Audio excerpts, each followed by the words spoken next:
Good evening. Thanks for joining us. I'm Matt Davenport. Todd has the night off tonight. Pocatello police are releasing the results of their investigation into a Chubbuck police officer showing his gun while off duty in Pocatello. Lieutenant Paul Manning says Officer Philip Hill was charged with one misdemeanor count of aiming a firearm at another person. Manning says the charge was determined after careful review. Hill's initial court appearance will be at a later time.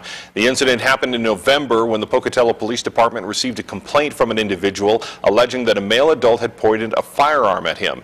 Hill's attorney, Joe Filichetti, says Hill has been placed on administrative leave with pay, and Chubbuck Police Chief Randy Severe says that any disciplinary action beyond that is confidential. Severe also said he was glad that the reporting party had the confidence in the Pocatello Police Department to report the incident. Filichetti says he believes his client acted in a manner that was acceptable given the situation.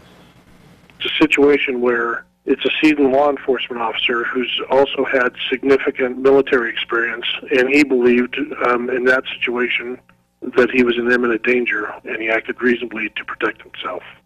Filichetti also says the officer spent 20 years in the United States Marine Corps and has been with the Chubbuck Police Department for 8 years.